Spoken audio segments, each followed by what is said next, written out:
मंच में हमारे बीच डॉक्टर सूर्य मोहन कुशेश्वर जी हैं, डॉक्टर अमृता जी हैं हमारे बीच में, प्रोफेसर त्यागी, प्रोफेसर अनिल राय और कपिल दादा हमारे बीच में हैं, और रूपांतर के जो अन्य सदस्य हैं संस्था के, हमारे अपने अध्यापक छात्र। देखिए, मैंने सोचा था, मैंने कहा भी था आने से पहले त्यागी जी से कि मेरे पास 30 मिनट का समय है, लेकिन यहाँ आने के बाद जाने की इच्छा ही नहीं हुई। सच बात तो ये है कि बहुत से और काम भी थे, लेकिन देखिए बहुत कठिन चैलेंज है मेरे लिए। जब हिंदी विभाग में आती हूँ तो मैं सोचती हूँ क्या बोलूँ, इतनी परिष्कृत भाषा तो बोलते हैं,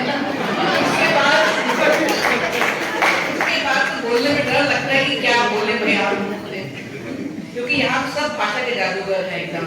और साथ में आज जबकि रूपांतर के लोग हैं, वो तो भावनाओं के भी जादूगर हैं भाषा के साथ साथ। तो ये कठिन चैलेंज है कुछ भी कहना है यहाँ पर।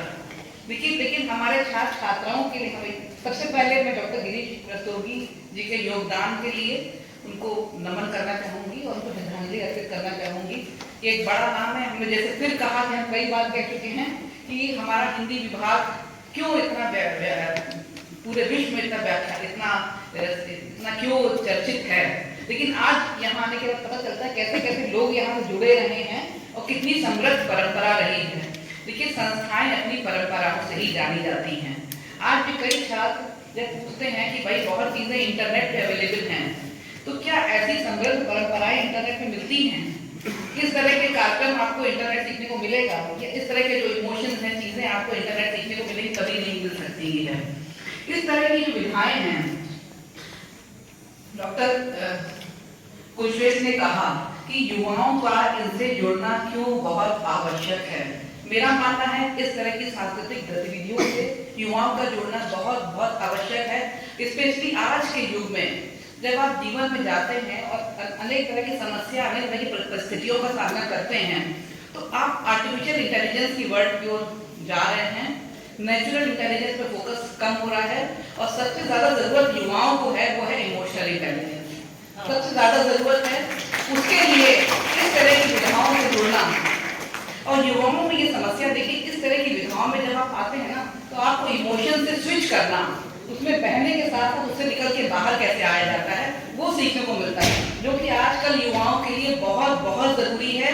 और स्पेशली हम देख रहे हैं जो हमारे महाविद्यालय में या विश्वविद्यालय हैं, उसमें युवाओं की जो इमोशनल इंटेलिजेंस कम हो रही है और उससे के जो कॉन्सिक्वेंसेस हो रहे हैं वो बहुत ही गंभीर हैं। इस समय भावनाओं में बह के कभी कभी गलत स्टेप भी लेते हैं और कई गलत आदतों पड़ जाते हैं, और अगर उससे निकल के स्विच करना आएगा, इमोशनल स्ट्रेंथ उनके अंदर आएगी, तो वो इस तरह की विषम परिस्थितियों में भी अपने जीवन को अच्छे से उस मौका से निकाल के बाहर ले जा सकते हैं, परिस्थितियों निकाल सकते हैं बाहर। इस तरह से आपने भी कहा कि IAS में ऐसी ट्रेनिंग क्यों होती है और युवाओं को इस तरह की विधाओं में आना क्यों आवश्यक है।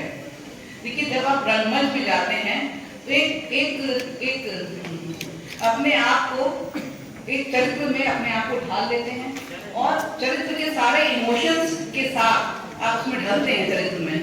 और जीवन में भी कई बार परिस्थितियां ऐसी आती हैं, आपको डिफरेंट तरह के रोल्स में आना पड़ता है और उन रोल्स से आपको स्विच भी करना पड़ता है, विषम परिस्थितियां भी होती हैं। इस तरह की विधाएं बहुत बहुत आवश्यक हैं और बहुत हेल्पफुल होगी उनके लिए, इस तरह के अपने जीवन को सक्सेसफुल बनाने के लिए बहुत आवश्यक हैं।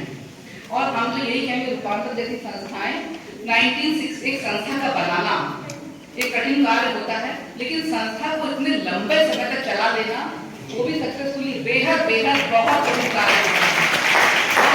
68 से लेकर अगर आपकी संस्था आज तक कर रही है, जबकि विश्वविद्यालय 1957 में आया, 68 में संस्था आई और आज भी वो इतनी बड़ी भूमिका निभा रही है, तो वो बहुत बहुत बधाई का पात्र है। बहुत बहुत शुभकामनाएं और बहुत बहुत बधाई। गोरखपुर के बारे में आने के बाद सबसे अच्छी बात यह है, देखिए बड़ी बड़ी बिल्डिंगें, बड़े बड़े इंफ्रास्ट्रक्चर तो बहुत जगह मिल सकते हैं और बनाए जा सकते हैं और खरीदे जा सकते हैं।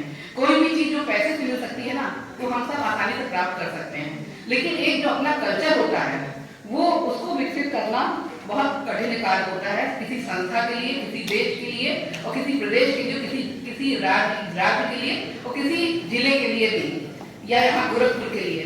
सबसे अच्छी बात मैंने देखी आते ही, first time I attended the national theatre festival in Gorakhpur, और जो लोगों का यहाँ का उत्साह था उसके लिए, कई जगह मैं गई और लोग आते हैं और जाते हैं, लेकिन यहाँ के लोग हॉल छोड़ के नहीं जाते हैं। ये सबसे बड़ी बात थी। कोई भी कार्यक्रम अगर आप देखिएगा, छात्र आया है और जुड़ा है यहाँ से, तो उसका जो एक इंटेलेक्चुअल जो उसकी भूख कह सकते हैं आपको, वो यहाँ के लोगों में बहुत देखने को मिली। ऐसे ही लिटरेरी फेस्टिवल में मैंने देखा, रात के 8 बजे, रात के 9 बजे आपको हॉल हमेशा भरे मिलते हैं। ये गोरखपुर की एक बड़ी पहचान है, और गोरखपुर विश्वविद्यालय की भी इस तरह की पहचान है। हमारे छात्र छात्राओं में भी ऐसा ही उत्साह यहाँ पर दिखाई देता है, जो कि बड़े बड़े विश्वविद्यालय, बड़े बड़े प्रदेश के विश्वविद्यालय में आपको नहीं दिखाई देता। और हमारा ये मानना है कि इस तरह की संस्थाएं हमारे छात्रों के पूरे पर्सनालिटी डेवलपमेंट में, उनके इमोशनल डेवलपमेंट में, उनके हर चीज में बहुत हेल्प कर सकती हैं। और मैंने मैडम से रिक्वेस्ट भी करी है कि पहले भी करती आ रही है कि हमारी छात्र छात्राओं को इसके साथ जोड़े और इसमें उसकी गतिविधियों में उनकी भागीदारी और बढ़ाएं, और हम लोग कुछ एक रेगुलर प्रोग्राम उनको लेकर ऑर्गेनाइज करें, उनको ट्रेनिंग दें, और कुछ साथ में हम लोग कार्य करेंगे यहाँ पर। क्योंकि आपका तो एक अपना ग्रुप है जो पूरा प्रोग्राम करता है, लेकिन इस तरह की छात्र छात्राओं को आगे ले जाके इस विधा को आगे बढ़ाना बहुत आवश्यक है। जरूरी नहीं है कि इसको आप ऐसे प्रोफेशन लें, लेकिन एज ए हॉबी और आपकी पर्सनालिटी डेवलपमेंट के लिए तो ऐसी विधाओं का बहुत बहुत जरूरी है। क्योंकि हम लोग कई बार अपने बार बार कहते हैं कि जब आप कोई जॉब के लिए जाते हैं ना, कि आप डॉक्टर हैं, हम भी डॉक्टर हैं, भी कोर्स निकलिए तो आपको हम क्या लें, ऐसा क्या है जो आपको औरों से अलग करेगा। इस तरह की चीजें होती हैं और जो आपको औरों से बहुत अलग करती हैं। आप किसी भी इंटरव्यू में जाते हैं जो आपको औरों से अलग करती हैं, और आपकी पर्सनैलिटी और आपका कॉन्फिडेंस काफी हाई दिखाई देता है इस तरह की चीजों के साथ साथ में।